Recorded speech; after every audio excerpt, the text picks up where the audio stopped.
Bismillahirrahmanirrahim. Assalamualaikum warahmatullahi wabarakatuh. Selamat siang, salam sehat buat kita semua.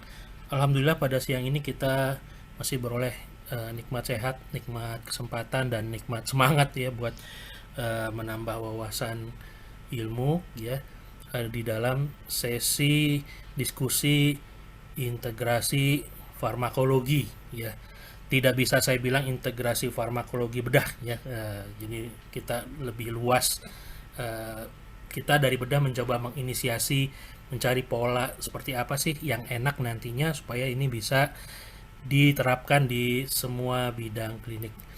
Pada kesempatan ini kita akan menikmati dua sajian materi. Yang pertama adalah mengenai aspek farmakologis madu sebagai topikal untuk luka ya yang dibawakan nanti oleh teman kita Citra ya, dan satu lagi topik mengenai resistensi obat kusta ya kalau nggak salah ya. Pada ya. Nah, nanti akan dibawakan oleh teman kita Katlia dari kulit. eh, Nanti bila ada pertanyaan ya silakan diketik di kolom chat ya, atau nanti kalau kita masih ada banyak waktu kita bisa diskusi langsung raise hand ya, eh, biar lebih hidup ya. Sesi pertama nanti akan ada penyajian materi ya dari teman kita dari bedah. Kemudian nanti eh, mungkin akan ada diskusi singkat dulu ya, yang superficial ya, kemudian dilanjutkan oleh teman kita dari kulit ya. Kemudian nantinya di akhir diskusinya bisa lebih lebih banyak ya, lebih intens ya. Oke, untuk menyingkat waktu saya persilakan kepada teman-teman presentan ya. Yang pertama untuk Citra untuk bisa menyajikan materinya ya, waktu dan layar saya persilahkan. Billahi taufiq wal hidayah. Wassalamualaikum warahmatullahi wabarakatuh.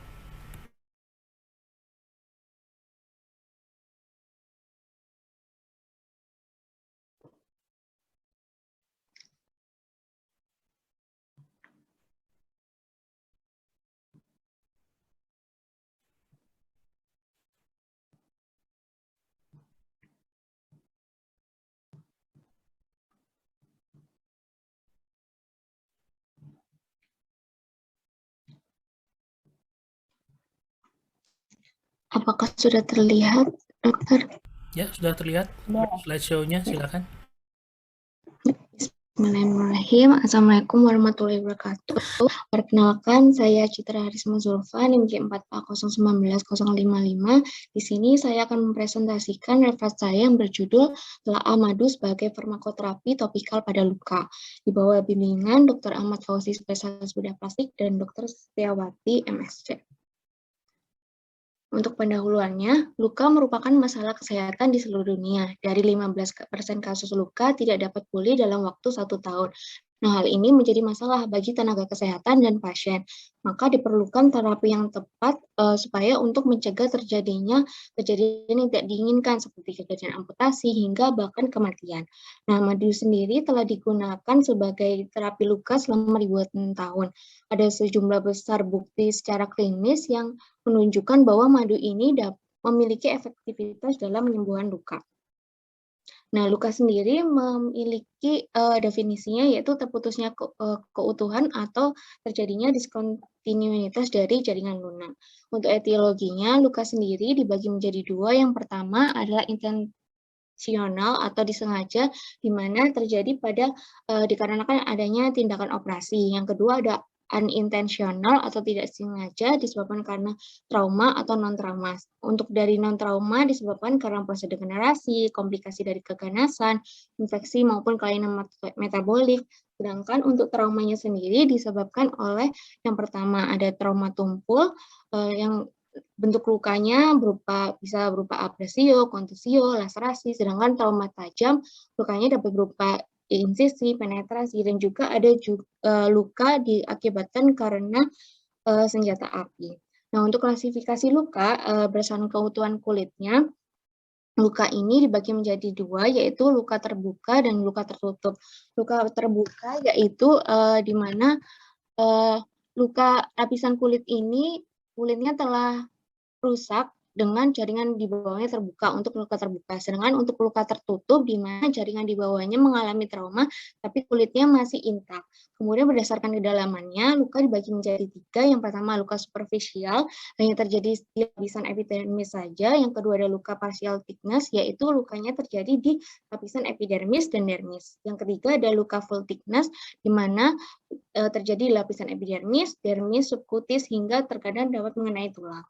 Kemudian untuk derajat kontaminasinya, luka ini dibagi menjadi 4. Yang pertama ada luka bersih atau clean, di mana luka pada desain pembedahan yang dikondisikan bebas inflamasi maupun infeksi. Misalnya pada luka open heart surgery. Kemudian yang kedua adalah luka bersih tersemal atau clean contaminated, di mana luka pada desain pembedahan juga pada pembedahan saluran nafas, pencernaan, genital, di mana resiko inflamasi dan infeksi tetap ada namun dalam kondisi yang terkontrol.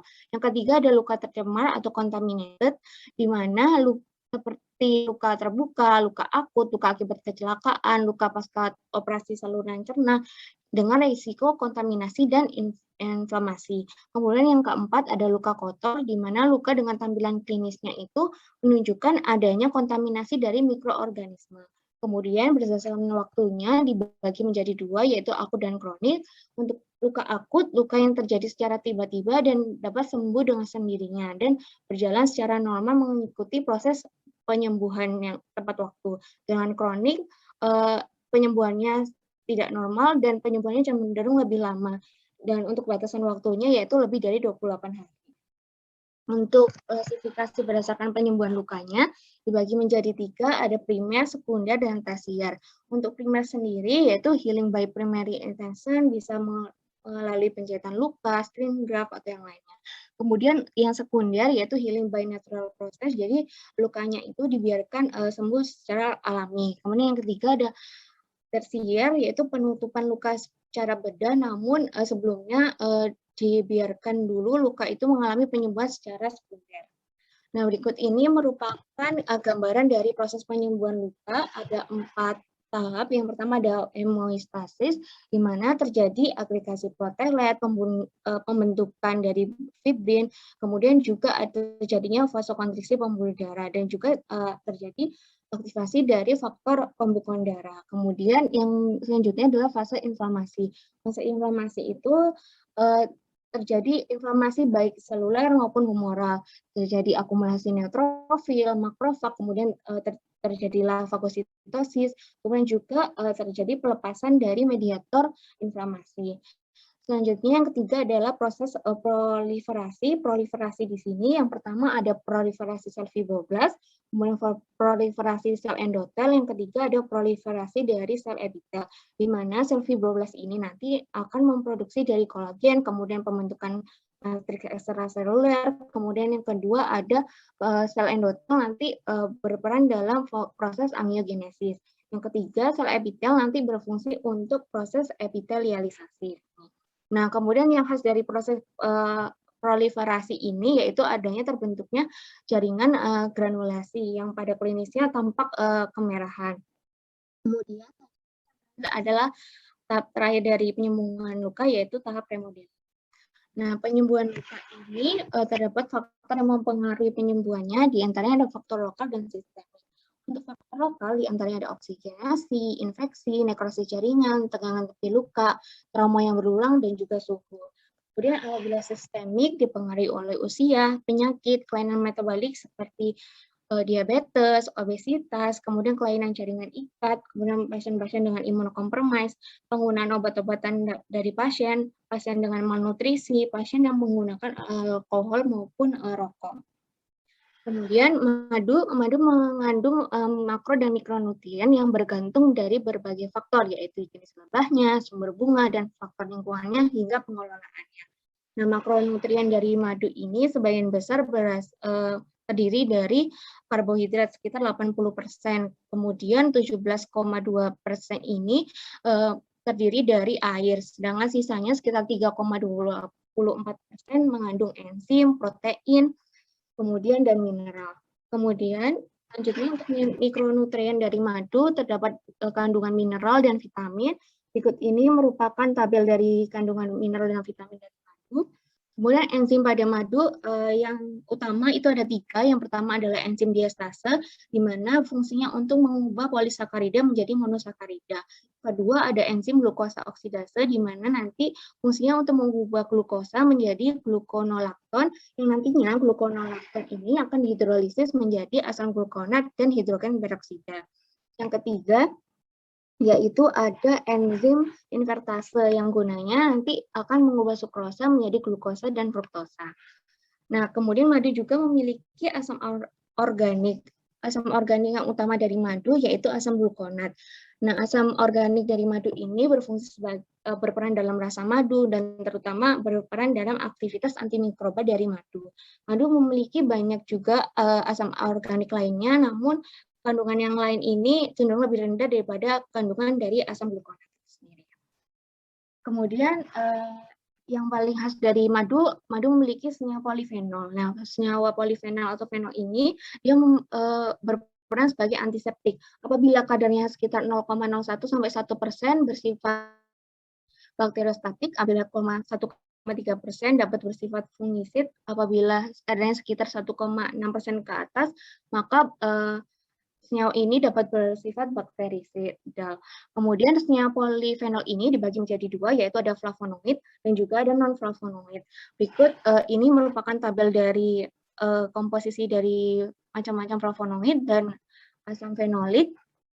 Nah, fungsinya dari senyawa polifenol itu apa sih? Nah, fungsinya adalah untuk menstabilkan radikal bebas, kemudian nantinya akan melepaskan hidrogen dari salah satu gugus hidroksilnya. Ini adalah komponen kimia dari flavonoid dan asam fenolik. Nah, berikutnya adalah efek antibakteri dari madu. Nah, secara antibakteri madu ini telah dilakukan beberapa penelitian secara uji klinis maupun studi in vitro bahwa madu ini memiliki sifat antibakteri spektrum luas. Mekanismenya, nah madu tadi selain yang sudah disebutkan sebelumnya, yang belum disebutkan yaitu madu ini memiliki komposisi yaitu bidefensin. Nah, bidefensin ini juga berperan dalam efek untuk membunuh bakteri. Selain itu juga madu tadi oleh enzim yang dimiliki madu tadi terdapat hidrolisis yang menghasilkan hidrogen peroksida. Nah, hidrogen peroksida ini nanti akan menstimulasi dari enzim protease, metaloprotease, insulin reseptor kompleks, kemudian stimulasi dari fibroblast dan sel epitel yang nantinya akan membantu penyembuhan luka dan juga sebagai efek antibakteri. Kemudian madu juga memiliki komposisi bertuba metil gloksial yang nantinya akan menghambat dari enzim urease dari bakteri. Nah, madu juga ya itu karena banyaknya kandungan karbohidrat dan glukosa dari madu, maka nanti terjadi juga absorpsi dari glukosa dan akan mengakibatkan tekanan osmotik dari madu ini semakin tinggi. Nah, karena tingginya tekanan osmotik karena adanya gula di madu ini dapat mengakibatkan membunuh dari bakteri juga. Selanjutnya, untuk efek antioksidan madu, antioksidan sendiri adalah agen untuk melawan kerusakan yang disebabkan oleh oksigen akibat radiasi biokimia seluler. Nah, madu ini menunjukkan aktivitas antioksidan yang cukup kuat dari beberapa penelitian dan juga berkontribusi pada pencegahan beberapa gangguan akut dan kronis seperti inflamasi, alergi, trombotik, diabetes, kardiovaskular, kanker, dan lainnya. Nah, untuk mekanisme dari efek antioksidan madu yaitu yang pertama madu dapat meningkatkan dari beta karoten, vitamin C, glutathione reduktase, dan uric acid. Selain itu juga dapat menghilangkan radikal bebas, kemudian terdapat donasi dari hidrogen, kemudian ada kelasi dari ion metalik. Nah, keempat proses ini nanti akan menyebabkan stimulasi dari sel melalui karbohidrat, protein, nukleik asid, kemudian nantinya akan memproduksi reaktif oksigen spesies, kemudian akan menurunkan dari stres oksidatif. Kemudian yaitu ada efek antivirus dari madu. Nah, studi saat ini telah menunjukkan bahwa madu memiliki potensi antivirus juga. Beberapa studi telah menunjukkan antivirus madu terhadap berbagai jenis virus seperti virus rubella, herpes simplex, dan varicella zoster. Nah, mekanismenya madu sendiri tadi memiliki mineral. Nah, salah satunya adalah tembaga, kemudian ada hidrogen peroksida, flavonoid, dan ascorbic acid ini nanti dapat mengakibatkan penghambatan dari transkripsi dan translasi dari virus, sehingga dapat menginaktivasi virus. Di samping itu, ada peran dari nitric oxide yang dapat menghambat dari polimerase virus, asam nukleat, dan juga protein kapsid dari virus, sehingga dapat menginaktivasi dari virus. Berikutnya adalah sifat fisis optimal dari preparat topikal madu. Aktivitas penyembuhan luka dari produk berbasis madu ini telah diselidiki baik dalam studi laboratorium maupun uji klinis. Nah, madu ini ternyata dia beresiko untuk terjadinya botulisme. Hal ini terjadi karena madu ini biasanya dapat tumbuh Clostridium botulinum. Nah, untuk mencegah terjadinya hal tersebut, maka pentingnya untuk melakukan sterilisasi pada madu untuk penggunaan medis. Biasanya menggunakan radiasi gamma nanti dapat membunuh dari Clostridium botulinum itu sendiri. Di samping itu juga karena Clostridium botulinum itu bersifat anaerob obligat, nah dan madu sendiri mempunyai memiliki hidrogen peroksida yang tinggi, maka karena Clostridium botulinum mengenai hidrogen peroksida dari madu dapat membuat Clostridium botulinum ini tidak bisa bertahan hidup. Nah, topikal madu ini nantinya akan memberikan lingkungan yang lembab, nutrisi secara topikal, dan meningkatkan regenerasi dari kulit. Kemudian manfaat fisis optimal preparat topikal madu yang pertama adalah warnanya.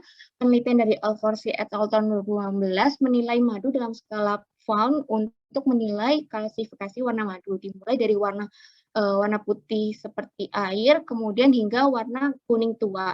Nah, didapatkan juga dari beberapa penelitian yang lain, dinyatakan bahwa warna madu yang lebih gelap memiliki kandungan fenolik dan antioksidan yang lebih tinggi daripada madu yang lebih terang. Hal ini dikaitkan karena warna madu sendiri memiliki komponen yaitu adanya karoten dan asam flavonoid.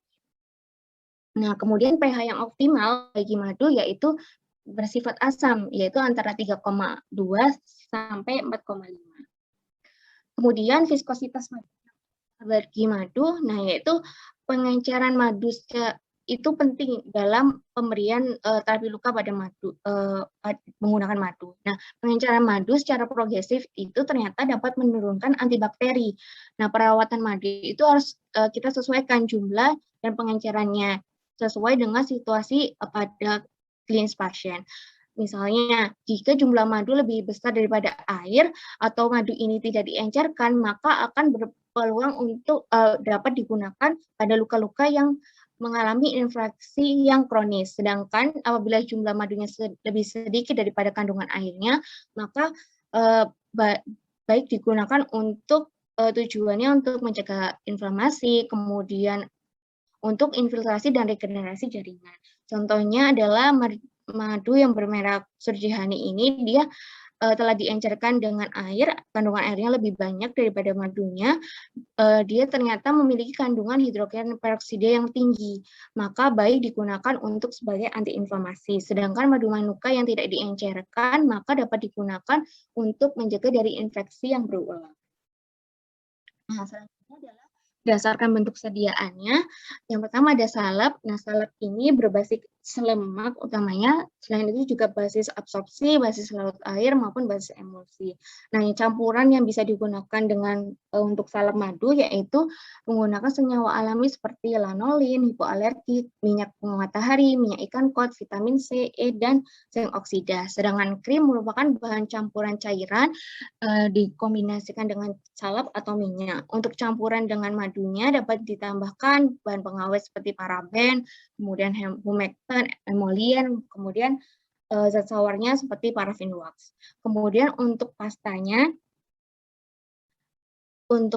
sendiri merupakan sediaan semi solid bahan padat yang padatnya ini cenderung lebih banyak, yaitu lebih besar dari 50%. bahan pasta itu terdiri dari kombinasi salep dan bedak atau dapat juga kombinasi salep, bedak, dan juga cairan. Nah, pasta ini sifatnya dia lebih bertahan lama pada kulit, dapat mempertahankan pH, kemudian dapat mengabsorpsi dari keringat. Namun, pasta sendiri tidak dapat ditembus sehingga tidak cocok digunakan di daerah yang berambut. Kemudian selanjutnya adalah sediaan gel, di mana dia terbuat dari suspensi senyawa organik. Sediaan gel ini lebih disukai pada pasien karena dia memiliki viskositas dan daya laktanya cenderung lebih tinggi, mudah merata, ada sensasi dingin setelah digunakan, kemudian daya serap kulitnya lebih baik daripada krim. Dia juga dapat digunakan di area berambut dan baik juga secara kosmetika. Untuk campuran dapat digunakan dengan madu, yaitu emolian alami seperti miristil-miristat, rantakер, lanolin, propilen glikol, minyak alami, atau tanaman lilin lainnya. Kemudian yang kelima ada dressing. Nah, dressing ini dapat diindikasikan untuk berbagai jenis luka, campurannya seperti polimer, air murni, lanolin, dan berbagai bahan alami lainnya. Kemudian cara pemberian madu untuk luka sendiri, yang pertama yang pastinya kita perlu membersihkan lukanya terlebih dahulu, bisa menggunakan salin, hidrogen peroksida, povidone iodin, kemudian klorhexidin. Jika perlu juga dapat melakukan toilet bedah.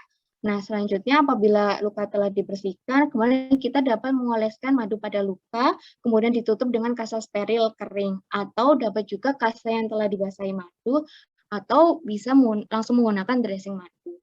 Kemudian untuk penggantian balutannya idealnya adalah setiap hari. Mulanya 2-3 kali sehari hingga setiap 2-3 kali. Bergantung dari klinis lukanya. Apabila lukanya sudah tampak kering, kemudian eksudatnya sudah tidak ada, kemudian lukanya sudah mulai bagus, berarti dapat diberikan sekitar setiap 2-3 hari sekali. Kemudian untuk interaksi madu dengan substansi lain, berbagai penelitian menyatakan bahwa belum ada bukti yang menyatakan adanya interaksi antara madu dengan substansi lain secara topikal. Namun secara sistemik, madu dapat berinteraksi dengan obat antikoagulan. Karena madu juga bersifat untuk mencegah antiinflamasi, dapat berperan juga sebagai antikoagulan. Kemudian contoh preparat topikal yang berbasis madu, di sini berdasarkan dari penelitian Hossain et al. Tahun 2021, dia mengkelompokkan berbagai jenis madu berdasarkan dengan sediaannya. Di sini telah juga sudah disetujui oleh FDA, yaitu ada merek yaitu Medihani, kemudian Manuka Honey juga, kemudian ada Revamil Gel. Nah, untuk yang yang sudah disetujui oleh FDA ada 3. Sebenarnya masih banyak lagi dari contoh-contoh golongan yang sediaan gel. Kemudian ini adalah contoh preparat topikal yang berbasis dressing. Di sini sudah disetujui juga oleh FDA untuk mereknya seperti Medihani, kemudian juga ada juga dari merek Manuka Honey. Kemudian ini bentuk dari sediaan krimnya. Menurut penelitian Hossain et al. Tahun 2021 ini menyatakan untuk krim topikal berbasis madu sampai saat ini hanya terdapat 3 dan 2 yang telah disetujui oleh FDA. Kemudian dari merek Medihani Barrier Cream, kemudian ada Therapeutic Skin Cream with Manuka Honey. Berikut ini untuk aplikasi klinisnya untuk luka. Nah, kemudian sendiri hanya terdapat 2 salep yang sudah ada dan yang sudah disetujui oleh FDA, yaitu dengan merek Elmesitran Ointment. Kemudian untuk pastanya hanya terdapat 1 yang sudah ada, yaitu dengan merek Medihani. Kemudian berikut ini adalah contoh luka yang dirawat dengan madu. Nah, berbagai penelitian menyatakan madu ini dapat digunakan untuk berbagai jenis luka, diantaranya ada luka akut maupun kronis, luka bakal, luka pasca operasi, luka keganasan, ulkus vena, ulkus kaki diabetik, dan ulkus gekubitus. Berikut ini adalah contoh dari luka akut. Dia diberikan terapi madu, kemudian dia dapat healing sempurna. Kemudian ini adalah contoh luka kronik yang telah diterapi dengan madu. Kemudian ini adalah contoh luka bakar pada anak yang telah mendapatkan terapi dari madu. Ini adalah contoh luka pasca operasi yang diterapi dengan madu. Nah, ini madunya diletakkan di kasa steril, kemudian ditempelkan pada luka bekas operasinya. Kemudian beberapa minggu kemudian lukanya sudah mengalami penyembuhan seperti ini. Sebenarnya ini adalah pada luka yang dirawat dengan madu pada luka keganasan. Di sini menurut penelitian ini luka-luka ini itu telah diberikan dressing madu kemudian setelah 4 minggu, maka ini hasilnya eksudasinya sudah berkurang, kemudian luas luka dari luka keganasan ini juga semakin mengecil, kemudian juga timbul ada epitelialisasi juga. Kemudian untuk luka dekubitus sendiri, di sini awalnya lukanya terdapat jaringan nekrotik, kemudian diberikan terapi topikal madu, dan ternyata madunya ini dapat sebagai diberi teman autolitik sehingga dapat mengurangi jaringan nekrosis yang ada di luka ulkus dekubitus tersebut, sehingga hasilnya menjadi seperti ini. Ya, ini adalah contoh dari ulkus vena tungkai di terapi madu, dan hasilnya dapat sembuh seperti ini. Ini adalah ulkus kaki diabetik. Nah, ini setelah 3 hari dioperasi, kemudian diberikan terapi madu, kemudian 14 hari berikutnya hasilnya seperti ini. Nah, untuk kesimpulannya, luka ini terjadi akibat terukusannya integritas kulit, kemudian penyembuhan luka terdiri dari hemostasis, inflamasi, proliferasi, dan remodeling. Berdasarkan tipe penyembuhannya, luka dibagi menjadi primer, sekunder, dan tersier. Madu telah digunakan sebagai pembalut luka dan ada sejumlah besar bukti klinis yang menunjukkan efektivitas dari madu. Madu memiliki kandungan zat gizi makro, mikro, enzim, asam organik, dan senyawa polifenol. Madu memiliki efek antibakteri, antioksidan, dan juga antivirus. Cara pemberian madu dapat diberikan dengan beberapa preparat topikal, yaitu gel, dressing, salep, kemudian krim maupun pasta. Pengenceran madu dengan air penting dalam penanganan luka. Nah, saat ini belum ditemukan interaksi madu dengan substansi lain secara topikal. Luka yang dapat diterapi dengan madu diantaranya adalah luka akut atau kronik, luka bakar, luka pasca operasi, luka keganasan, ulkus vena tungkai, ulkus diabetik, dan ulkus dekubitus. Ini sekian presentasi dari saya, kurang lebihnya mohon maaf. Wassalamualaikum warahmatullahi wabarakatuh. Waalaikumsalam warahmatullahi wabarakatuh. Terima kasih Citra, ya presentasinya bagus, baik ya. Saya juga banyak belajar dari sini ya, jadi jangan salah ya, bukan berarti saya pembimbing ya, Anda penyaji. Selalu penyaji itu pasti punya ilmu lebih banyak ya dari audiens yang lain ya, jadi kudos, salut ya, ini presentasi yang baik ya. Bisa di stop dulu share screen-nya sebentar ya. Sebenarnya kemarin tuh saya mau kasih foto ya, tapi setelah saya pikir-pikir lebih baik sekalian aja deh fotonya ini saya sertakan ya di tambahan dari saya ya. Jadi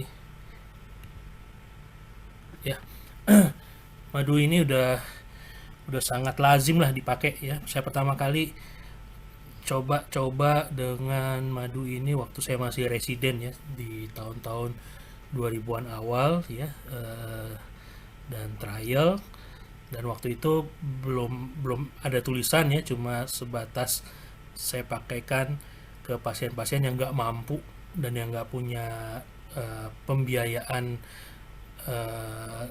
SKTM waktu itu namanya, surat keterangan tidak mampu ya. Jadi saya coba. Kenapa waktu itu saya coba ya? Karena madu itu ada di kitab suci ya, di Al-Quran ada ya manfaatnya ya. Dikatakan madu itu di surat An-Nahl ya, madu itu merupakan obat penyembuh bagi siapapun yang mau berpikir ya. Di Bible juga ada ya, di Bible malah 61 kali tuh ada kata madu di situ ya. Jadi saya berpikir kalau di kitab suci itu ada ya, pasti ada manfaatnya ya. Kenapa tidak kita coba ya. Dan di banyak-banyak tulisan ya dari zaman Mesir kuno ya, Sumeria ya, di bangsa Yunani kuno ya, madu tuh sebenarnya udah dipakai buat luka ya. Dari zaman bangsa Yunani kuno ya, itu Hippocrates sudah pakai madu tuh buat diminum dan dibuat luka ya, waktu itu buat sariawan ya. Dan juga madu tuh punya substansi yang khas ya. Jadi pada awalnya yang dipakai justru madu buat pelembab kulit dan kosmetik ya, bukan buat obat ya. Nah sekarang kita masuk ke dunia modernnya ya. Sejauh ini yang saya pernah baca ya, efek madu itu adalah bakteriostatik ya, bukan bakterisid ya. Artinya dia tidak membunuh bakterinya, tetapi melumpuhkan bakterinya ya. Jadi di beberapa jurnal dikatakan antibakterinya signifikan karena mekanismenya terkait dengan tingkat keasaman madu dan tingkat konsentrasinya, osmolaritasnya yang menghambat pertumbuhan mikroba. Jadi kalau bertemu dengan madu yang pekat, maka sitoplasma dari bakteri itu akan terhisap keluar dari membran selnya ya. Jadi bakterinya tetap ada, tapi ya udah kisut, lumpuh, nggak bisa ngapa-ngapain ya. Sedangkan kalau bakterisid sifatnya adalah meluruhkan, menghancurkan dinding atau membran selnya sehingga onderdilnya berkeluaran kemana-mana, mitokondrianya keluar, nukleusnya keluar. Nah yang seperti itu yang menyebabkan bad smell ya, bad odor ya pada luka ya, kalau ada mikroba yang berproses berjumpa dengan mekanisme pertahanan tubuh atau antibiotikum ya, dan dihancurkan dindingnya saat terburai isinya, itu yang menimbulkan odor, bad smell. Tapi madu karena dia cuma menghisap sitoplasmanya keluar, bakterinya tidak terurai, tapi nggak bisa ngapa-ngapain juga ya, makanya dia punya sifat positif odorless. Luka kalau dikasih madu biasanya nggak bau terlalu menyengit dibandingkan luka dengan antibiotikum ya. Jadi efeknya sebenarnya bakteriostatik, bukan bakterisid ya. Dan ini juga terkait dengan kandungan metiglioxal dan komponen fenol, tadi udah ngomongin ya. Soal resistensi sendiri terhadap madu sampai saya buat tulisan ini sih belum pernah dilaporkan ya. Jadi sejauh ini masih bisa dipakai tanpa kita harus khawatir. Kemudian dari si metilglioxal tersebut juga efektif menghambat gram positif ya, kuman-kuman yang biasa ada di luka tuh, Staphylococcus aureus ya dan kawan-kawan. Gram negatif juga dia efektif ya, Pseudomonas dan E. coli ya. Nah jadi punya spektrum yang lumayan luas ya, madu itu karena ada metilglioxalnya ya. Kemudian kadar peroksidanya ya, tadi udah di ngomongin juga ya. Kandungan peroksida di madu itu 900 kali lebih rendah daripada peroksida yang untuk antiseptikum medis ya. Jadi dengan level seperti ini ya, kalau dalam bahasa yang lebih awam dia tissue friendly ya, ramah jaringan ya. Jadi madu itu ramah jaringan. Kemudian ya itu tadi ya, karena hidrogen peroksida itu sitotoksik sebenarnya ya. Jadi seperti pisau bermata dua ya, kalau kita pakai buat pencucian luka, di satu sisi dia bisa mengeradikasi, mengeliminasi bakterial, tapi di sisi lain ada beberapa sel dan jaringan yang justru menjadi damaged ya karena hidrogen peroksidanya ya. ini kita lewatkan saja. Nah ini ya, the first ya, yang pertama kali madu yang dibuat riset adalah madu Manuka ya, dari New Zealand ya, dan banyak berkembang dari sini. Dan titik cahaya terang adalah ketika jurnal ini terbit 2011 ya, bahwa madu Manuka ya ternyata punya efektivitas juga terhadap MRSA ya, jadi menyenangkan ya. Nah ini tadi ya, lebih detail mengenai efek bakteriostatiknya. Nah ini ya contoh luka yang saya janjikan kemarin, tapi saya pikir ini saya share sendiri aja deh ya.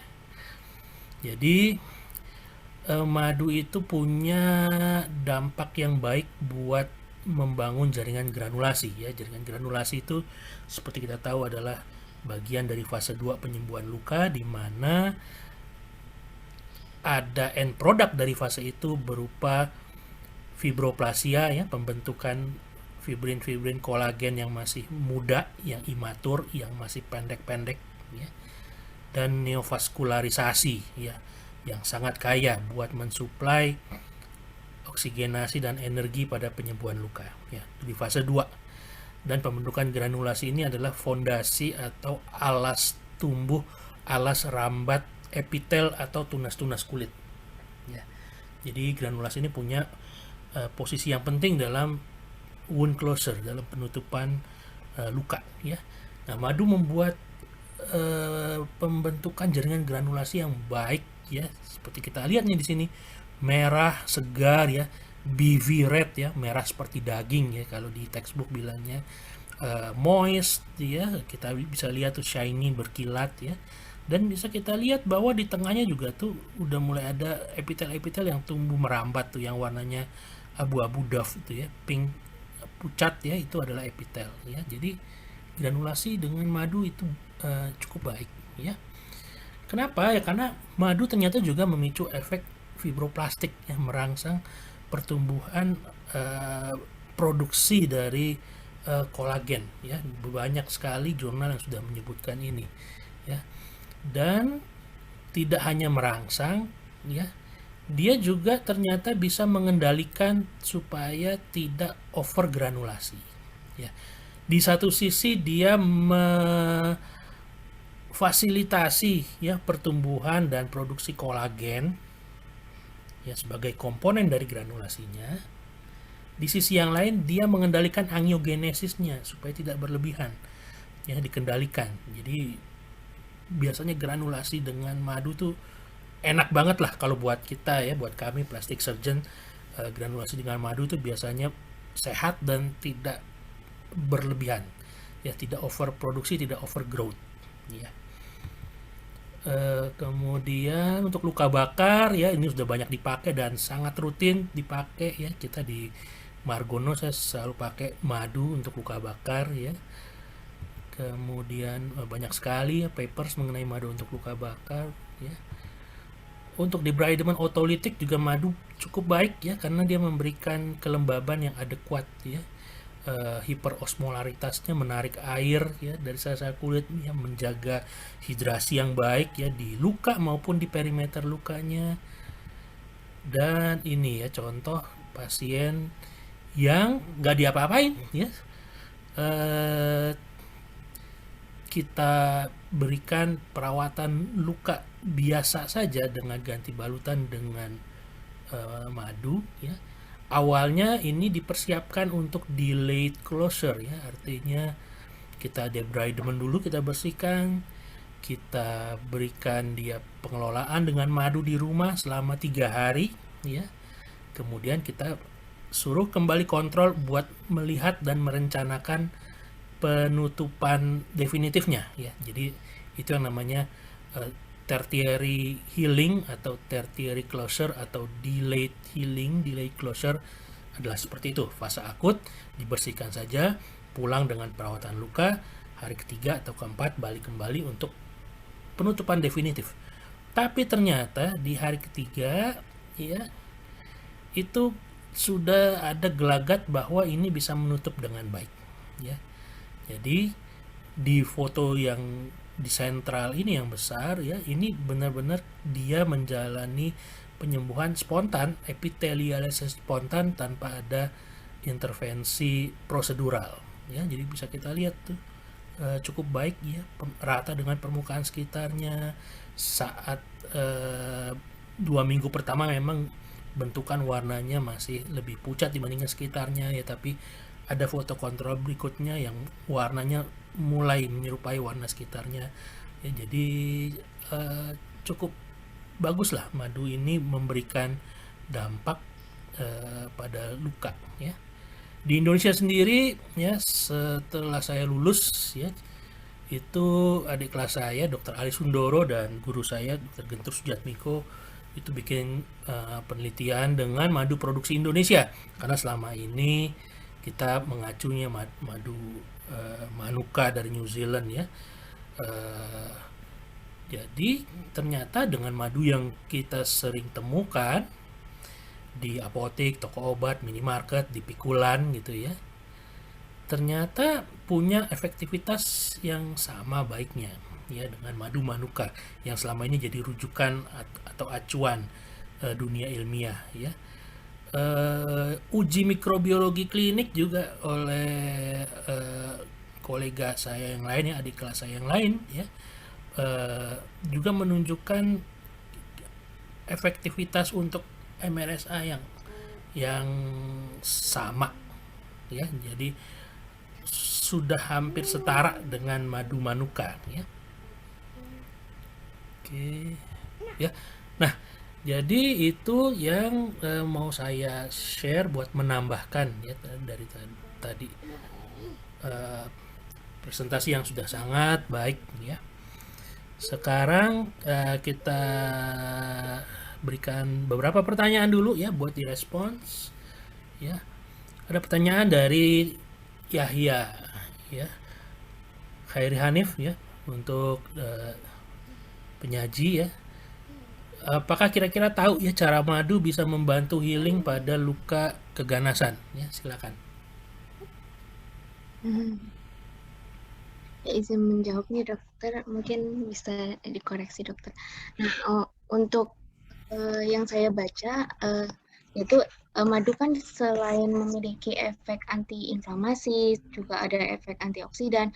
Nah, madu ini ternyata juga memiliki efek antimutagenik. Nah, madu ini ternyata dapat meningkatkan dari GNP53, kemudian juga dapat memodulasi dari estrogen. Nah, tadi kan ada contohnya yaitu pada luka keganasan dan pada sel kanker. Nah, ternyata madu ini juga mempengaruhi dari hormon estrogen itu sendiri. Nah, di samping itu juga madu bersifat antiproliferatif juga.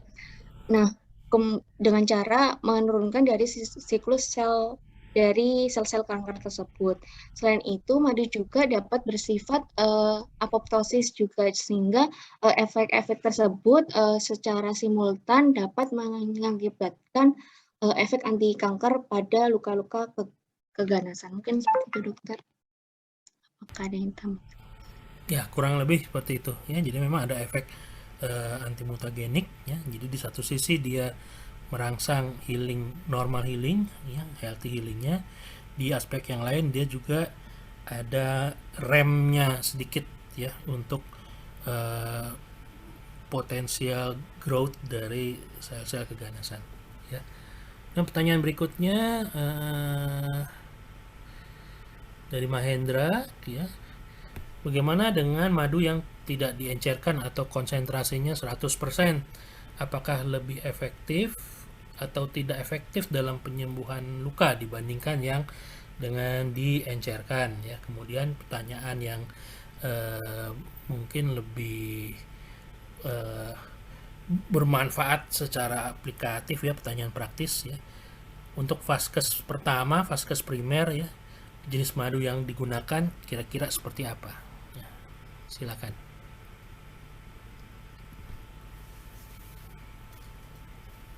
Izin menjawab ya dok.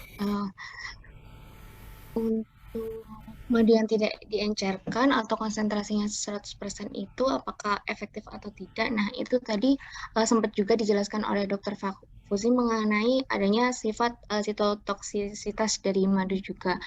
Nah, di mana sebenarnya tidak semua madu memiliki sifat efek sitotoksisitasnya. Ya, ada penelitian juga yang menyebutkan bahwa madu manuka yang full konsentrasinya sangat tinggi itu memiliki sifat sitotoksisitas yang dapat mengganggu dari pengganggu dari epitel dari jaringan kulit sehingga dapat malah mengakibatkan kerusakan jaringan. Nah, itu dikaitkan dengan adanya tingginya kadar metogloxial yang tadi sempat dijelaskan. Nah, namun penelitian itu masih perlu dikonfirmasi ulang kembali. Nah, apabila memang benar jika madu manuka yang memiliki tinggi metilgloxial ini dapat mengakibatkan sitotoksisitas, maka kita dapat menggunakan madu yang komposisinya memiliki kandungan metogloxial yang mungkin lebih rendah atau kandungan metogloxialnya tidak ada. Saya baca dulu. Oke, ya terima kasih. Nah, sebelum kita lanjut ya, mungkin masukan dari Dokter Setiawati ya, Dokter Wati, mohon masukan ya untuk materi ini mengenai telah farmakologisnya. Oke, dokter. Terima kasih Dokter Fauzi atas kesempatannya. Ini presentasi dari Citra sudah cukup baik ya, dan tadi tambahan dari Dokter Fauzi juga cukup menarik juga sebenarnya, Dok. Saya jadi penasaran itu madu yang dipakai untuk anak tadi madu apa ya, Dok? Dari mana? Kalau yang anak itu Malah madu penasaran yang beli di minimarket. Di biasa itu. Oh, Madu berarti murni. memang sudah SNI kan ya? Sudah ada madu label SNI. SNI-nya pastinya. Madu murni, Iya. tit gitu. Saya nggak boleh sebut merek. Yeah. Soalnya kita nggak disponsorin, Iya, kalau benar. disponsorin saya sebut. Iya. Jadi memang kandungan dari madu tadi memang cukup banyak sekali ya. Tadi sudah cukup banyak disebutkan oleh Citra. Dan efeknya pun juga banyak sekali sebagai antibiotik, kemudian antivirus, anti tumor, anti-inflamasi, antioksidan dan sebagainya. Dan saya ingin menambahi sedikit sebenarnya. Tadi kan untuk menjadi sebuah sediaan topikal, kalau tadi kan lebih banyak topikalnya ya. Jadi untuk sediaan topikal ini sebenarnya tidak penggunaan madu sendiri untuk sediaan topikal ini memang di Indonesia mungkin ya untuk sediaan topikal berbasis madu seperti yang di luar negeri, seperti yang disebutkan oleh Citra tadi ada Medihani, itu memang masih sangat jarang sekali karena memang untuk pengembangannya juga masih belum terlalu begitu ini ya, masih banyak dalam bentuk madu murni seperti itu. Karena memang untuk membuat sebuah sediaan topikal seperti salep, krim, gel ini juga memerlukan waktu juga dan harus melalui beberapa uji. Di antaranya tadi harus memenuhi syarat dari sifat fisiknya terlebih dahulu tadi. Jadi kalau ingin membuat sediaan topikal memang ada beberapa persyaratan yang harus dilalui. Di antaranya itu nanti ada yang namanya uji organoleptis dan uji homogenitas. Nah, uji organoleptis ini nanti kita melihat bagaimana sih bentuknya, kemudian bau dari madunya itu seperti apa, warnanya seperti apa, seperti itu. Karena kalau untuk digunakan sebagai sediaan topikal tentunya sangat harus memperhatikan juga kenyamanan dari penggunanya. Jangan sampai sediaan tersebut sangat menyengat baunya atau mungkin warnanya tidak menarik seperti itu. Dan uji homogenitas. Jadi bagaimana madu tersebut bisa tercampur gitu ya, bisa tercampur dengan baik karena kalau misalnya salep, krim gitu kan mempunyai basisnya ya, harus punya basisnya. Nah, bagaimana madu tersebut bisa secara homogen tercampur dengan basis dari salepnya tersebut gitu. Jangan sampai tidak tercampur karena kalau tidak homogen nanti juga efektivitasnya juga pasti akan berkurang. Kemudian ada yang namanya daya sebar, uji daya sebar. Nah, daya sebar ini nanti akan menggambarkan penyebaran dari sediaan topikal tersebut, misalnya salep. Bagaimana ketika dia dioleskan itu akan bisa menyebar sampai sejauh mana, karena nanti kalau ternyata tidak bisa menyebar, ya nanti efektivitasnya juga akan berkurang gitu. Dan biasanya rata-rata daya sebar yang baik untuk salep itu dari beberapa literatur itu ada 5-7 cm. Jadi dari uji daya sebarnya dia harus bisa menyebar sekitar 5-7 cm. Kemudian ada daya lekat juga. Daya lekat ini nanti untuk mengetahui kemampuan dari sediaan topikal itu untuk melekat pada kulit ketika digunakan. Jadi tidak mudah lepas seperti itu. Dan ini harus dari literatur ini lebih dari 4 detik daya lekatnya. Jadi tidak boleh terlalu cepat gitu untuk dia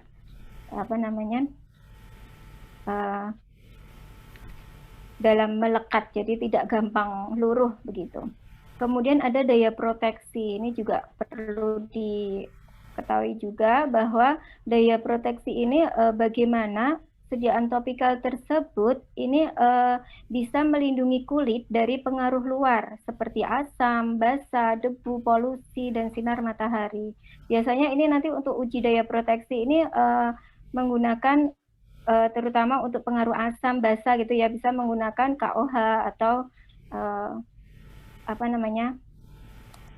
senyawa-senyawa yang bisa mempengaruhi asam basa. Jadi nanti ketika diteteskan pada kertas saring atau pada kertas saring KOH tersebut, kemudian apakah berubah warna atau tidak, seperti itu. Ini juga penting sekali.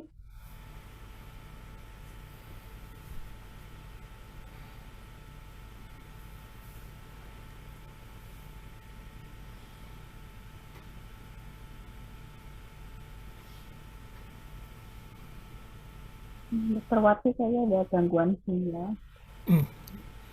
Iya, hilang. Disconnect. Ya. Oke. Sambil menanti beliau hadir kembali. Sudah beliau kembali. Udah masuk belum? Sudah. Monggo Dokter Wati. Ya. Mungkin bisa dibantu juga, ada Dokter Afifa sama Dokter Bening yang ikut bergabung. Ada tambahan mungkin dari Dokter Afifa atau Dokter Bening?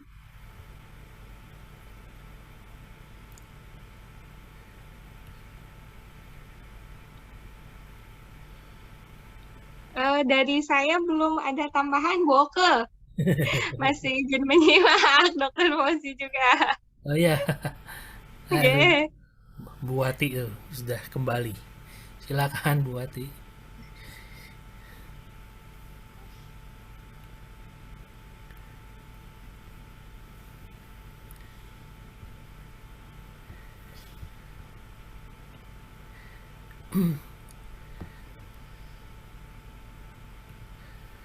Oke, ya sambilan kita menunggu lagi ya, Bu Wati. Tadi ada pertanyaan ya mengenai efektivitas madu dibandingkan dengan preparat topikal atau preparat antiseptikum yang lain ya. Yang pasti sih banyak sekali parameter yang mesti kita nilai ya dalam hal efektivitas terhadap efektivitas antimikroba. Sebentar Bu Wati masuk.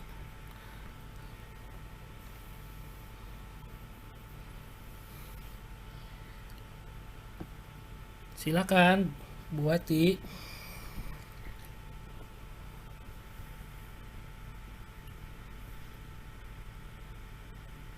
Mohon maaf, terputus sepertinya. Apa-apa.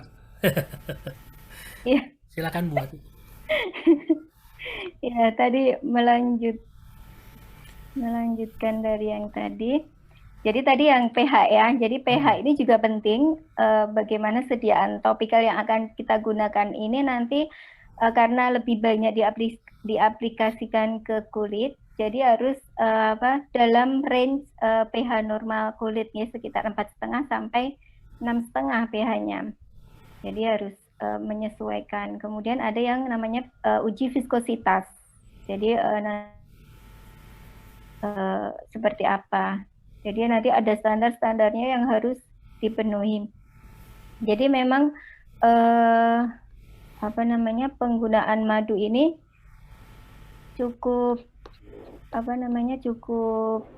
sudah cukup lama digunakan gitu ya untuk pada pasien-pasien, terutama untuk luka ini juga sudah sering, karena tadi sudah disampaikan oleh Citra dan Dr. Fauzi bagaimana madu ini bisa mempengaruhi berbagai macam mekanisme di dalam tubuh kita yang akan bisa mempercepat penyembuhan luka di dalam tubuh. Nah, untuk keamanan dari penggunaan madu sendiri, ini memang meskipun tadi dikatakan bahwa sampai sejauh ini belum ada literatur yang menemukan efek samping yang secara signifikan gitu ya mempengaruhi pengobatan, tetapi kita harus mempertimbangkan juga karena ketika mengoleskan madu, terutama madu yang murni belum dalam bentuk sediaan salep maupun krim maupun gel dan sebagainya, itu ketika mengoleskan madu murni harus kita perhatikan tadi ketika pH madu yang rendah, karena kan kecenderungan karena pH ini mengandung asam organik yang bersifat asam ya, sehingga kecenderungan pH madu ini lebih rendah dibandingkan pH dari kulit, sehingga pH rendah ini akan dapat menimbulkan sensasi menyengat atau terbakar pada jaringan yang rusak ketika dioleskan ke dalam kulit. Nah ini juga nanti bisa menimbulkan rasa yang tidak nyaman juga ke pasien. Selain itu tadi dikatakan bahwa madu juga banyak yang sering ditemui madu yang mengalami kontaminasi dari tadi Clostridium ya, sehingga bisa menimbulkan botulisme, ini juga sehingga bisa menimbulkan resiko infeksi juga. Dan sehingga untuk madu yang harus kita gunakan tentu saja harus yang memenuhi standar dari sistem produksinya, kemudian pemrosesannya, dan penyimpanannya itu harus melalui standar yang ketat. Jadi tidak boleh sembarangan, karena tadi rentan terhadap kontaminasi dari bakteri.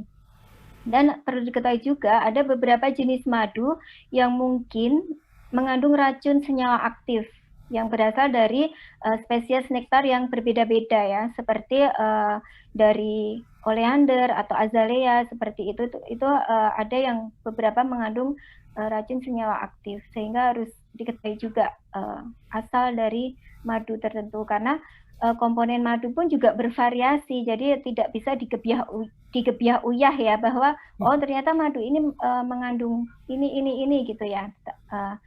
Tetapi bervariasi juga tergantung dari asal geografisnya gitu ya. Kemudian bagaimana cara panennya, kemudian pengolahannya seperti apa, kondisi penyimpanannya seperti apa. Nah, ini akan sangat mempengaruhi kandungan bioaktifnya. Seperti itu, sehingga juga tentu saja bisa mempengaruhi kemanjuran dari madu yang digunakan. Nah, sebenarnya tidak adanya standarisasi dan kurangnya informasi di dalam madu kemasan ya, madu kemasan tentang komponen aktifnya ini yang merupakan salah satu keterbatasan sendiri ya, dan belum semuanya diketahui mekanisme kerjanya, ini merupakan salah satu keterbatasan sendiri, sehingga penting juga untuk memilih varietas madu yang tepat seperti apa. Dan ini memang kalau ingin mengaplikasikan misalnya madu murni seperti itu ya, ini memang harus trial and error istilahnya. Jadi harus mengalami uji optimasi seperti itu, nggih, untuk mengetahui formula, atau apalagi untuk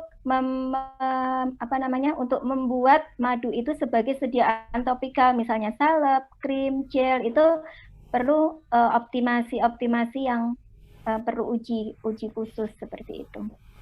Tetapi untuk madu secara murni sih pengolesan madu secara murni sebenarnya sudah dari evidence base-nya sudah banyak yang digunakan, tapi tadi harus diperhatikan dari mana asal madu itu berasal. Paling tidak harus sudah bertanda ada label SNI-nya sehingga bisa terjaminlah di situ kalau sudah ada standar SNI-nya kan sudah ada kandungan-kandungannya. Dari madunya itu berapa persen, airnya berapa persen, gulanya berapa persen, seperti itu. Mungkin itu saja, Dr. Fauzi. Oh iya, untuk interaksi tadi, sedikit menambahkan untuk interaksi madu dengan berbagai macam obat, memang untuk interaksi secara moderat itu memang saya belum membaca, tetapi ada beberapa yang ada beberapa interaksi yang sifatnya itu sedang, seperti penggunaan bersamaan dengan obat-obat yang bisa menghambat bleeding time-nya gitu, seperti aspirin, seperti itu. Kemudian yang mempengaruhi sitokrom P54 itu juga bisa berpengaruh. Bisa juga obat-obatan golongan NSAID seperti ibuprofen itu kan juga dia bisa menyebabkan perdarahan ya. Jadi itu juga perlu mendapat perhatian khusus seperti itu. Mungkin itu saja Dr. Fauzi dari saya.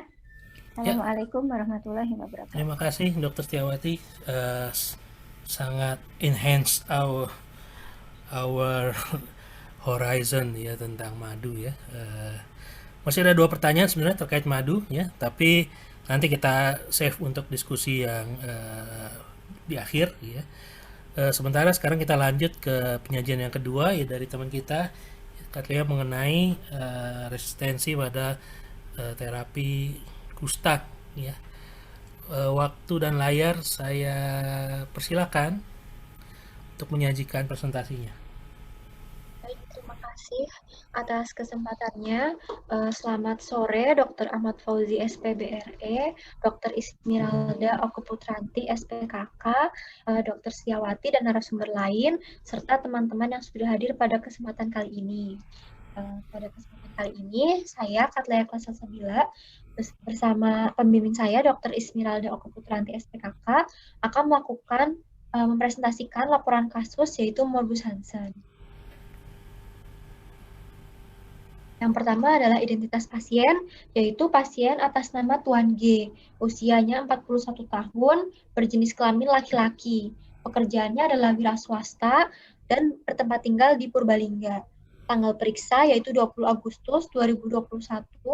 Nomor RM-nya adalah 021239 sekian-sekian.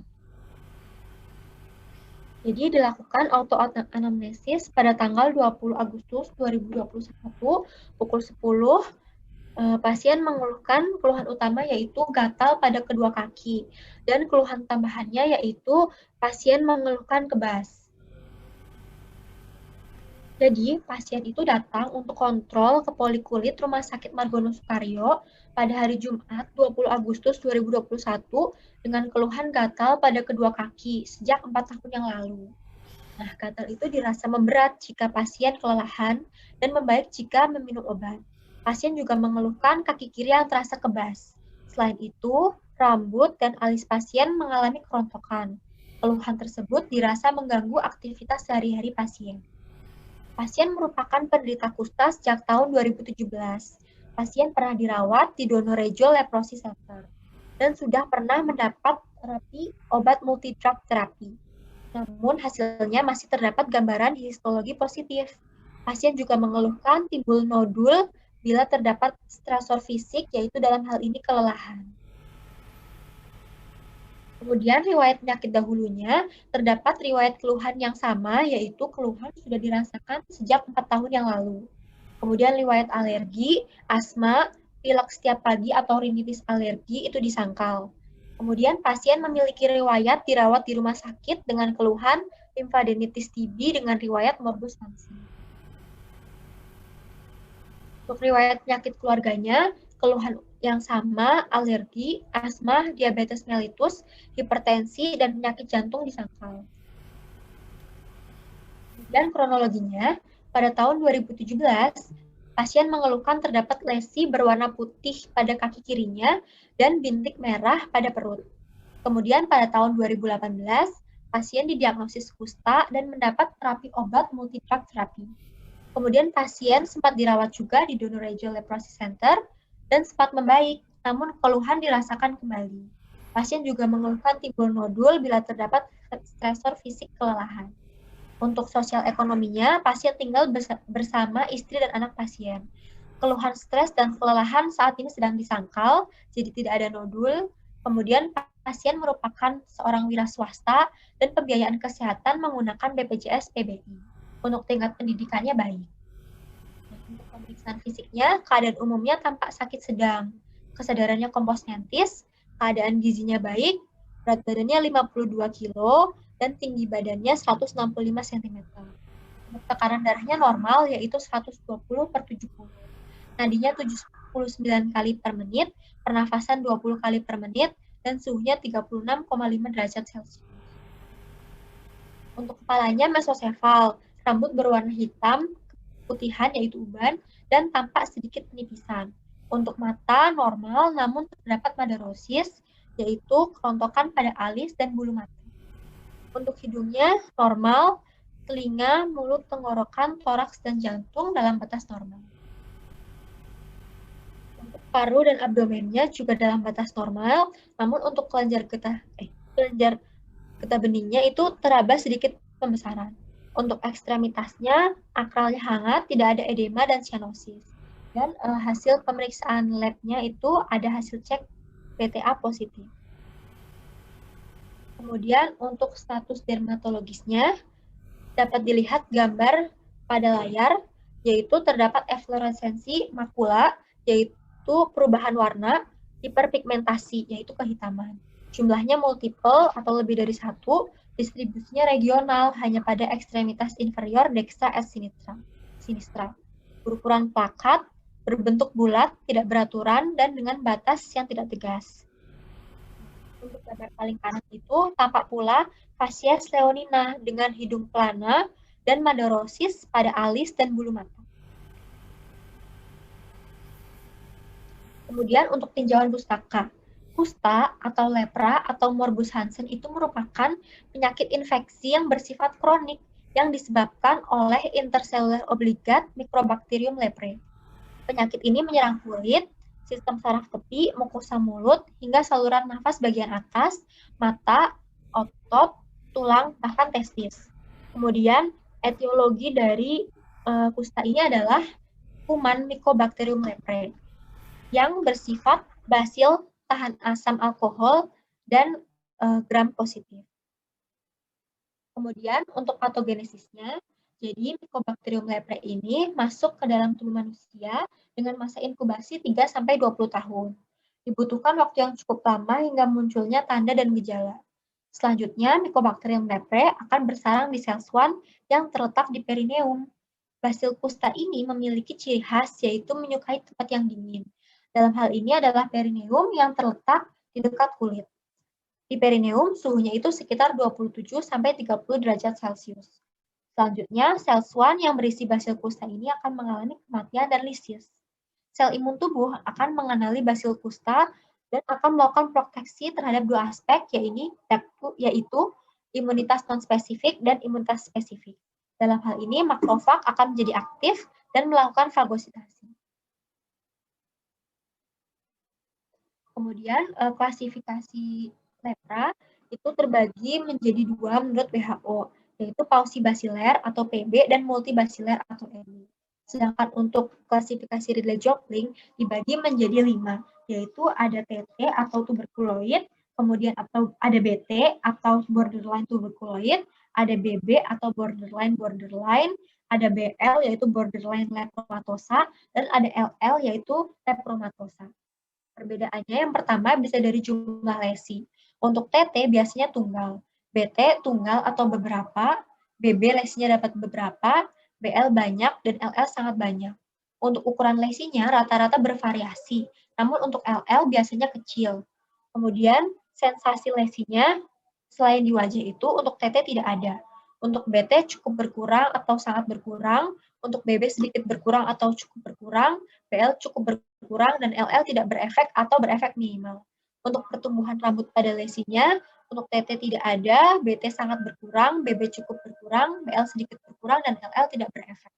Untuk BTA pada lesi, pada TT itu tidak ada, BT tidak ada atau berkurang, BB cukup banyak, BL banyak, dan LL sangat banyak. Untuk BTA pada kerokan hidung itu untuk TT tidak ada, BT tidak ada, BB tidak ada, BL biasanya tidak ada, dan LL sangat banyak. Untuk tes leprominnya, TT itu positif 3, BT positif 1 atau 2, BB, BL, dan LL negatif. Untuk ciri permukaan lesinya, untuk TT yaitu sangat kering, kadang-kadang bersisik, BT kering, BB sedikit mengkilap, BL mengkilap, dan LL mengkilap. Next. Kemudian untuk klasifikasi berdasarkan UKK-nya terbagi menjadi 3, yaitu tipe tuberkuloid, tipe borderline, dan tipe lepromatosa. Untuk tipe tuberkuloid ini dapat dilihat adanya makula, yaitu perubahan warna kulit yang berwarna keputihan atau hipopigmentasi, dengan pasien merasakan sedikit kebas atau hipoestesi. Kemudian distribusinya masih asimetri, yaitu hanya pada satu bagian tubuh, dan permukaannya kering, bersisik, namun masih berbatas tegas.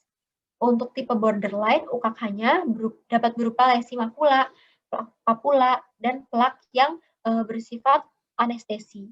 Kemudian distribusinya asimetri hanya pada satu bagian tubuh, dan permukaan lesinya dapat kasar atau berkilau. Lesinya itu masih berbatas tegas. Yang terakhir adalah tipe lepromatosa. UKK-nya itu bentuk lesinya dapat berupa makula, papula, nodul eritem, dan distribusinya sudah simetris pada kedua sisi tubuh. Permukaannya berkilat dan batasnya tidak jelas. Dapat juga ditemukan pada gambar ini ada facies leonina. Kemudian di sini saya mengambil diagnosis banding, ada hipopigmentasi pasca inflamasi dan pityriasis alba. Untuk diagnosis kerjanya adalah morbus Hansen tipe multibasiler, yaitu pada kasus ini adalah tipe borderline lepromatus atau BL yang relapse. Untuk pemeriksaan anjurannya dapat dilakukan BTA berkala untuk memastikan respon terapi dan pemeriksaan ELISA PGL1.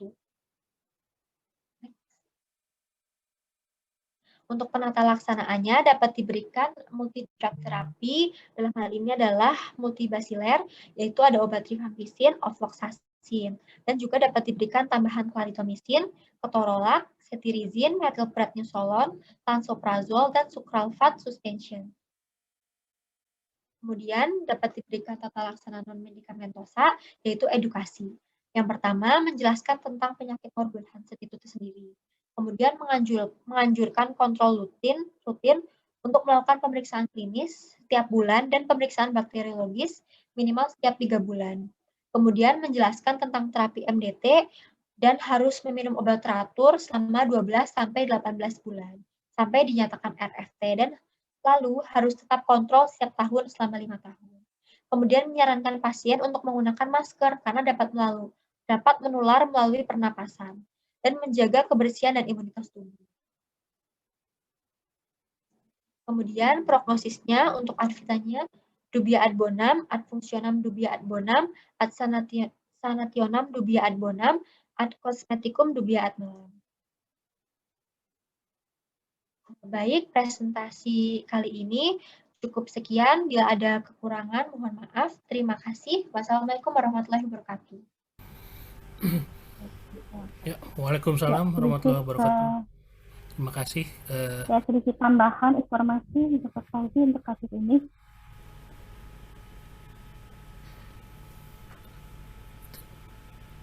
Terima kasih atas penyajiannya. Mungkin bisa di stop share screen-nya. Buat yang ada pertanyaan bisa menulis di kolom chat. Sambil kita menanti pertanyaan, mungkin ada masukan dari pembimbing. Dr. Oka, silakan. Ya, terima kasih Dr. Fauzi atas waktunya. Terima kasih juga Pak Lea sudah mempresentasikan. Jadi ini pasiennya merupakan pasien MH yang mengalami resistensi obat.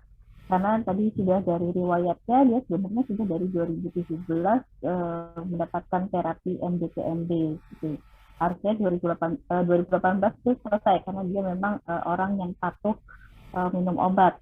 Tapi ternyata pada perjalanannya sejalan dengan pemeriksaan BPA rutin, ini BPA yang solid itu ternyata masih ditemukan positif gitu. Jadi indeks morfologinya masih tinggi. Nah, kalau seandainya indeks morfologi pada pemeriksaan BPA-nya tinggi, itu kemungkinannya apakah dia resisten atau yang kedua memang ada malabsorpsi obat. Nah, itu yang kita sampai sekarang masih masih ragu-ragu. Tapi kalau melihat dari kondisinya setiap dia mendapatkan terapi hasil dan evaluasi masih positif, kita beranggapan ini kemungkinan besar mengalami resistensi. Jadi pada terapi berikutnya yang tadinya penggunaan terapinya menggunakan rifampicin, sulfazimine, dan dapsone sebagai terapi standar MH, kita rubah menggunakan rifampicin, clarithromycin, dan ofloxacin. Ini sekarang masih baru berjalan bulan ketiga untuk terapi alternatifnya. Rencana kita berikan sampai bulan ke-6 untuk kita cek ulang nanti BPA-nya, lihat hasilnya apakah indeks morfologinya membaik atau tidak. Kalau indeks morfologinya membaik, ya berarti ada respon positif dari terapi yang sekarang gitu.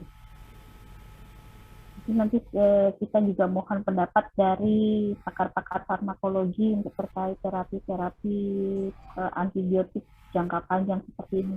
Apalagi tadi dalam pemaparannya ternyata dia pasiennya tidak hanya MH tapi ternyata juga double dengan riwayat TB. Apakah itu bisa menjadi obat-obatan yang dia konsumsi? Jadi kan dia mengobat konsumsi obat MH sekaligus obat TB, apakah itu yang memungkinkan terjadi penurunan efektivitas dari obat-obat MDT?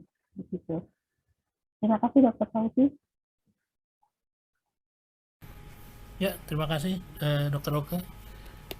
Berhubung belum ada pertanyaan, mungkin saya lanjut untuk teman-teman senior-senior dari Departemen Farmakologi.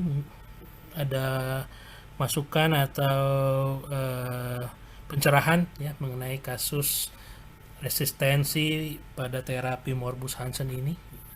Silakan mungkin Dokter Setiawati atau teman-teman yang lain.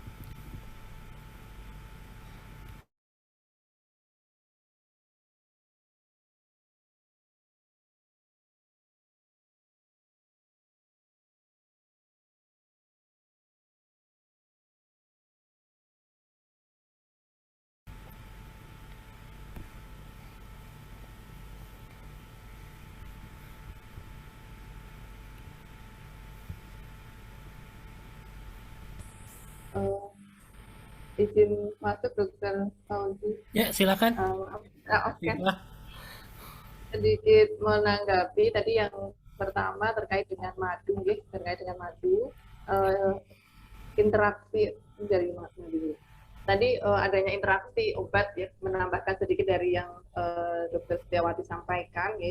Dari beberapa yang saya baca untuk interaksi penggunaan madu itu, ternyata madu itu merupakan salah satu yang dapat menginduksi enzim CYP pada pemakaian yang multiple dose. Jadi pemberian selama 7 hari, kalau pemberian 1 hari itu ternyata belum, tetapi kalau pemberian 7 hari itu dapat menginduksi enzim CYP 3A4 itu.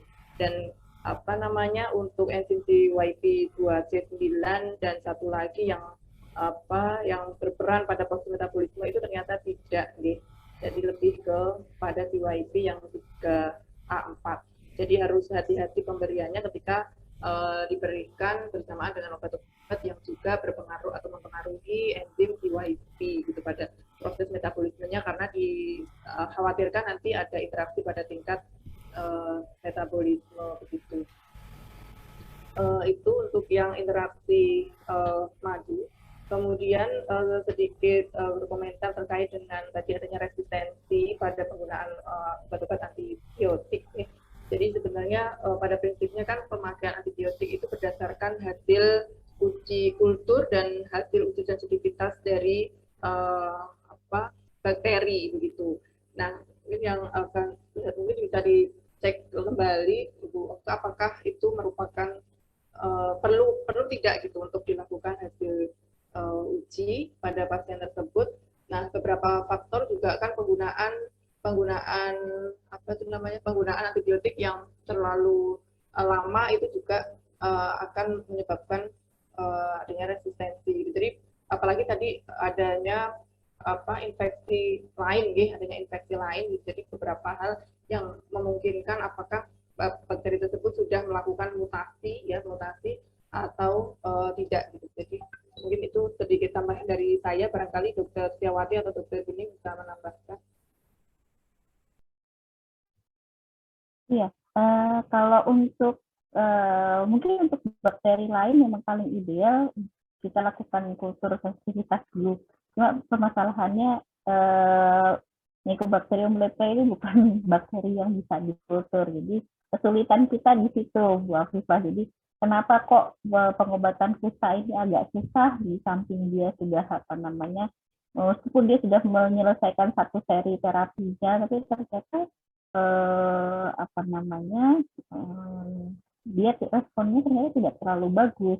Nah, kita untuk membuktikan resistensi ini yang sampai sekarang kesulitan karena tidak bisa dikultur itu. Jadi kita hanya bisa menguji cobakan apa saja yang kira-kira bisa kita pakai. Gitu. Kesulitannya di situ.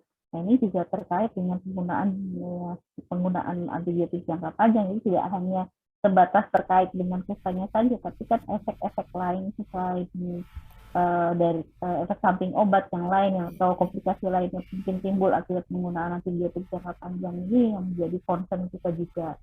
Begitu.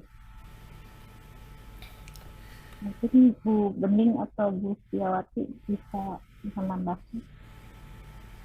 Iya. Jadi. Moga buat duluan. Moga Bu Bening duluan aja. Oh, enggak. Cuma mau menambahkan aja yang Dokter Oku sampaikan juga terkait kusta, ya betul. Dari lapangan juga karena pengobatan yang lama, kemudian obat-obatannya juga banyak sekali. Pasien-pasien juga banyak sekali angka drop out-nya, karena sudah mungkin boring gitu minumin obat terus gitu. Jadi akhirnya mungkin karena sudah terlalu bosan lama akhirnya putus gitu. Jadi akhirnya ya begitu tidak sembuh-sembuh. Kemudian sepertinya tampak mubadir pengobatan yang sudah dijalani atau dilakukan sebelumnya begitu.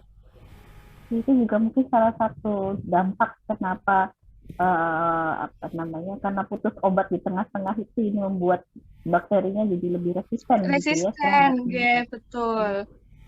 Nah ini PR. Nah ini yang kesulitan kita di lapangan, kita selalu jadi nomor 3 penyumbang penyakit kusta di dunia di bawah India dan Brasil. Ini ternyata nggak cuma kusta aja. Jadi 3 negara ini 3 pemimpin penyakit yang ada di dunia. Ya Allah, iya. Ya, jadi 3 besar. Ya selalu gantian aja, tinggal ranking 1, 2, 3-nya ini gantian. Jadi mungkin pola masyarakatnya hampir serupa gitu. Perilakunya terhadap pengobatan juga memang agak masih sulit gitu ya untuk bisa patuh.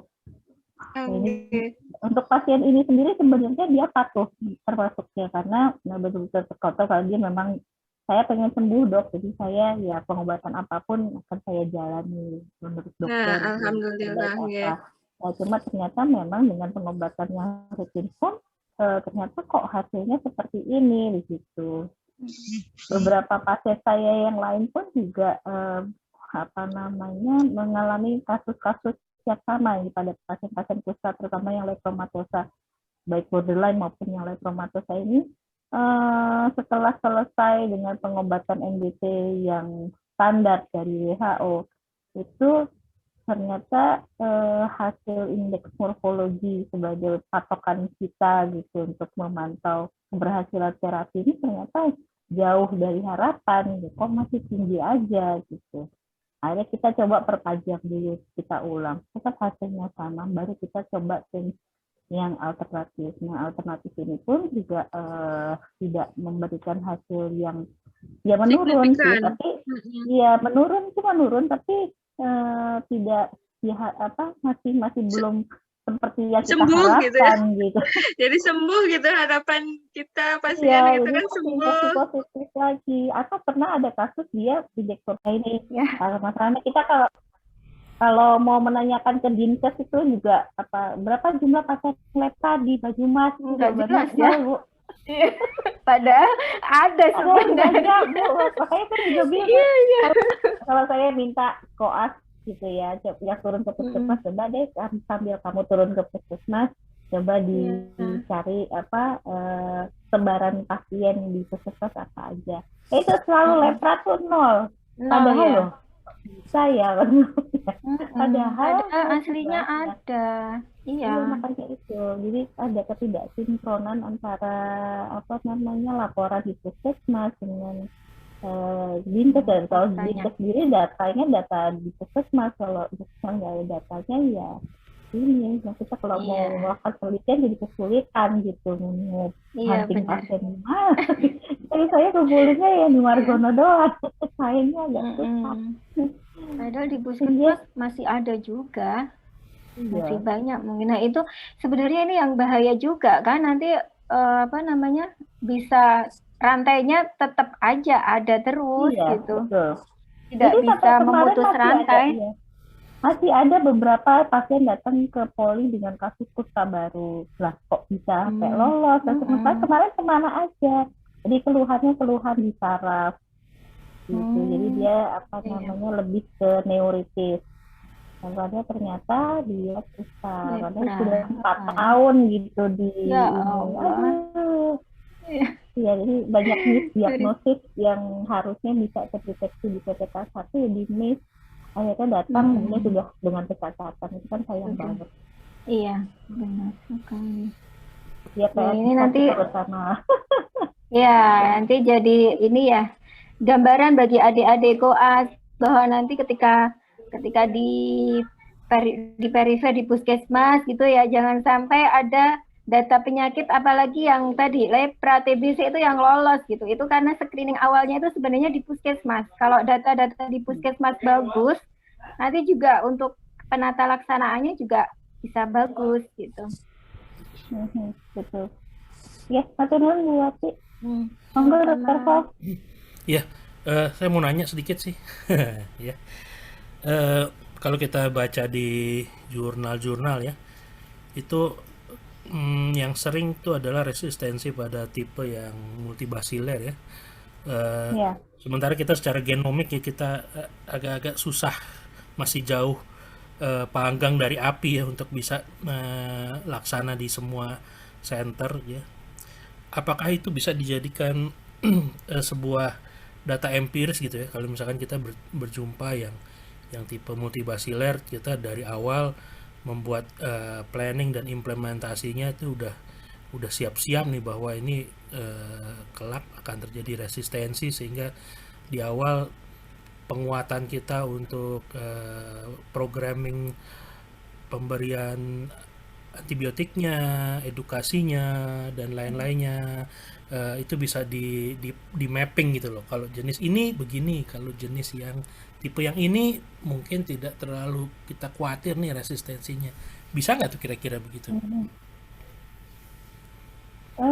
Kalau secara teori sih harusnya bisa ya. Cuma permasalahannya kan pasien kalau yang datang ke kita itu sebenarnya sudah berobat dari zaman kapan gitu. Jadi kalau pas datang ke kita itu sudah berapa lama itu sudah berobat saya. Jadi kita kalau mau memulai ya menghitungnya gimana? Apakah mau dimulai pada saat dia datang lagi atau dihitung dari yang awal? Karena kalau dia sudah pernah berobat sebelumnya kan kemungkinan besar resistensi akan lebih gede gitu. Jadi biasanya kalau kami sih di bagian kulit, kalau seandainya pasien ini multibasiler sudah pernah berobat sebelumnya dan itu ternyata kita BPA ulang masih positif tinggi, Jadi ya mau tidak mau yang sekarang kita tidak memberikan MDT yang sama lagi gitu. Jadi kita pakai programnya MDT yang alternatif gitu. Jadi sementara ini compliance pasiennya lebih bagus sih dibandingkan kita hanya bertahan di MDT yang standar gitu. Dan indeks morfologinya juga lebih menurun dibandingkan yang awal.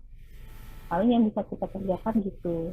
Tapi kalau misalnya akan lebih bagus, sebenarnya kalau misalnya pasien baru, benar-benar baru, oh ini mungkin basilar, belum pernah pengobatan semua, itu baru kita bisa ikuti gitu apa namanya pengawasannya. Jadi sementara ini yang datang yaitu Dr. Paul, jadi pasiennya sudah riwayat lama di tempat lain baru berobat ke kita, jadi kita tidak bisa mengikuti perjalanan sebelumnya. Ya, itulah nasib ya di Indonesia ya. Itulah makanya sebenarnya spesies kami ya, plastic surgeon tuh kadang wow gitu ya, karena dapat bentukan yang udah nggak karu-karuan gitu ya, dipelihara sekian lama baru ke dokter buat direkonstruksi. Ya itu PR yang masih kedepannya juga masih akan sering kita temui ya. Ada sisa pertanyaan ya dari sesi yang tadi mengenai madu ya. Mungkin supaya menyingkat waktu, saya ambil alih saja buat memberikan komentar ya. Ada pertanyaan tadi dari Nanda Anggi ya.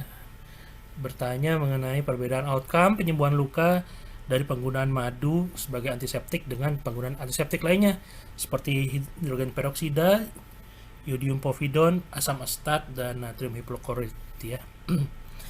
Oke, jadi kalau kita nanya perbedaan outcome, sebenarnya banyak banget parameternya ya. Apakah parameternya nanti epitelialisasinya seberapa cepat, apakah nanti parameter outcome-nya adalah mengenai jumlah mikroorganismenya di cawan Petri dan sebagainya ya. Jadi di luar dari jawaban pertanyaannya sebenarnya masih banyak sekali hal yang bisa diteliti nih oleh Anda nantinya dan juga oleh saya ya mengenai masalah madu ini sebagai preparat antiseptikum ya. Tapi memang beberapa aspek memang pernah saya pribadi ya melihat secara empiris ya, tapi bukan sebagai sebuah penelitian resmi ya. Yang waktu itu saya bandingkan adalah head to head antara madu dengan iodium povidone ya.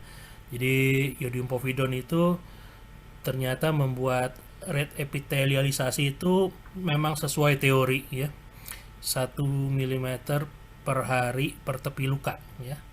Tapi kalau untuk madu dia bisa membooster sampai 1,5 kalinya, jadi 1,5 mm per hari per tepi luka ya, pada kondisi luka yang bersih yang ideal ya. Epitelialisasi bisa sampai segitu ya. Tapi itu baru satu parameter, kita belum melihat lagi mengenai kandungan mikroorganismenya dan sebagainya ya, kita belum bisa lihat ya. Jadi ini tidak bisa saya jawab secara gamblang ya. Artinya ya kedepannya ini sangat terbuka sekali kalau anda mau mencoba ya membuat sebuah case control misalnya ya, atau sebuah penelitian yang sifatnya eksperimental ya pada pasien, membandingkan misalkan madu dengan natrium hipoklorit misalnya, nah bisa banget ya, atau dengan preparat yang lain ya bisa banget ya. Tapi in the meantime ya ada beberapa aspek yang madu memang cukup superior, tapi kalau untuk diperbandingkan head to head dengan yang lain ya saya belum bisa komentar ya. Kemudian tadi ada pertanyaan lagi yang kedua mengenai apakah aplikasi pemberian madu juga bermanfaat untuk luka atau lesi akibat kandidiasis ya. Jadi memang madu itu punya efek antifungal ya. Saya kalau nggak salah tahun 2006 ada jurnalnya tuh ya. Jadi kalau anda iseng, anda cari aja di PubMed ya, ada tuh antifungal effect of honey atau medical honey ya. Nah, seperti kita tahu bahwa luka-luka atau tukak ya, atau luka kronik di kaki atau di tungkai memang secondary infection-nya adalah tersering adalah candidiasis ya. Jadi kalau yang seperti itu yang nggak usah khawatir ya. Anda harus mengkombinasikan dengan hal yang lain ya. Selama Anda sudah lakukan debris demand ya, kemudian Anda bisa aplikasikan juga topikal madu yang sama ya, baik untuk primary wound-nya maupun untuk secondary infection-nya ya. Kemudian apakah pada organ khusus seperti mata dan telinga bagian luar ya? Kalau untuk telinga bagian luar sih nggak ada masalah, itu pasti bagian dari epitel ya, epitel kulit ya. Jadi ya sama juga dengan skin superficial di organ yang lain ya. Cuma menjadi masalah adalah nanti kalau di okular ya. Ini biasanya terkait dengan tadi ya, sudah berulang kali kita bicarakan mengenai acidity dari madu ya. Madu itu punya acidity, punya level pH yang rendah yang sedemikian bisa menyebabkan rangsangan seperti burn sensation ya, dan itu yang mungkin membuatnya tidak cocok ya kalau untuk okular ya pada bola mata ya. Oke, kita lihat dulu apakah ada pertanyaan lagi. Tampaknya tidak ada pertanyaan. Terima kasih ya untuk teman-teman semua mahasiswa yang sudah dengan animo tinggi ya dan atensi tinggi ya menghadiri sesi ini ya. Terima kasih juga yang setinggi-tingginya buat seniors ya, narasumber ya, Dr. Oke, Dr. Setiawati, Dr. Afifah, Dr. Farati Bening dan lain-lain ya yang udah hadir di sini dan memperkaya, memberi warna wawasan kita pada sore ini. Ya, bismillah, mudah-mudahan sih bertambah pengetahuan kita sore ini ya untuk hal-hal yang selama ini mungkin jarang terkoneksi ya. Begitu seorang mahasiswa masuk tahap klinis seolah-olah disconnected ya dengan ilmu-ilmu dari prakliniknya. Ya mudah-mudahan kedepannya ini kita bisa sinkronkan, tidak hanya tentang farmakologi misalnya ya, kemarin bioetik udah kita coba ya, mudah-mudahan yang lain-lainnya juga kita bisa sinkronkan supaya nanti anda nih the next generation dari kita bisa jadi dokter yang lebih komplit ya, lebih lengkap ya, yang tidak terkotak-kotak ya, dan tentunya membawa harum nama alma mater dari Universitas Jenderal Sudirman ya. Oke, nggak kerasa ya, dari jam 14 kurang 15.47 ya, hampir 2 jam ya kita menikmati sesi ini ya. Sebelum kita tutup ya, kita ucap hamdalillah, alhamdulillahirabbil alamin. Sesi ini lancar ya, nggak ada masalah ya, banyak hal-hal baru yang bisa kita dapatkan ya, yang memperkaya pengetahuan dan bekal kita buat nanti berkarya mengabdi pada masyarakat ya. Tidak ada tambahan ya. Mungkin dari teman-teman ada yang mau nambahkan dulu sebelum saya tutup, teman-teman seniors atau dari teman-teman adik-adik.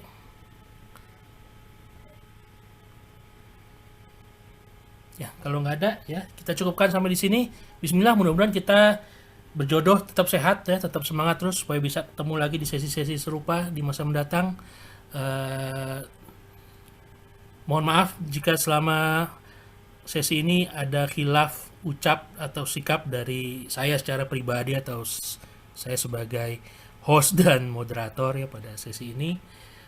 Akhir kata, billahi taufiq wa hidayah, saya Ahmad Fauzi ya undur diri. Wassalamualaikum warahmatullahi wabarakatuh ya. Akan kita akhiri ini dalam 10 detik ke depan ya. Terima kasih untuk para presentan. Terima kasih. Ya, terima Very kasih good. Dr. Fauzi. Dr. Fauzi, Dr. Oku, Dr. Maki, adik-adik semua, terima kasih sharingnya. Makasih ya kita, Satria, adik-adik semuanya. Izin live dok, matur nuwun. 5, 4, 3 Satu. Nah,